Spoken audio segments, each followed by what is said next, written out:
குருஷேத்ரா கூட நான் ஒரு 2, 3 தடவ போயிருக்கேன். Okay, okay. அங்க வந்து நம்ம ஒரு ஒரு இடத்துக்கும் போகும்போது, இங்க தான் இந்த சம்பவம் நடந்துச்சுன்னு சொல்லி அங்க எழுதி வச்சிருப்பாங்க. ஆனா, அங்க இருக்கக்கூடிய கோவில்கள் எல்லாமே வந்து இன்னைக்கு அ புதுசா கட்டினது தான். புதுசா கட்டினது தான். ஏன்னா, ஏற்கனவே அங்க இருந்த அ வழிபாட்டு முறை மட்டும் தான் அங்க இருக்கே தவிர, ஓகே. அங்க இருக்கக்கூடிய ஸ்தலங்கள் எதுவுமே அங்க இல்ல. இல்ல. ரைட். ஆமா. ஓகே. ஆனா, அதுக்கு அந்த வரலாற்று பாரம்பரியத்த அவங்க சொல்லுவாங்க. அங்க எழுதி வச்சிருப்பாங்க. Right, right. அம் காலம் கடந்ததுனால அங்க அதோட மிச்சங்கள் கூட இல்ல.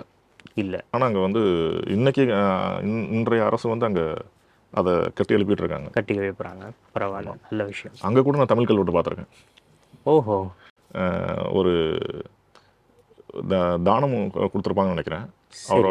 அந்த அவருடைய பெயரும் ஒரு மகாபாரதத்துலருந்து ஒரு ஒரு சில வரிகளும் மட்டும் தமிழ்ல எழுதி ஒரு கல்வெட்டு இருக்கும். ஓஹோ! குருஷேத்ரால ஒரு தமிழ் கல்வெட்டு உண்டு. ஆனா, என்ன டைம் அது பீரியட்ன்னு? பிற்காலம் தான். ஆமா. பிற்காலமாவா? ஒரு ஒரு 50, 60 வருஷத்துக்குள்ள தான் இருக்கும். முன்னாடி. ஆனா, தமிழ் கல்வெட்டு அங்க இருக்கு.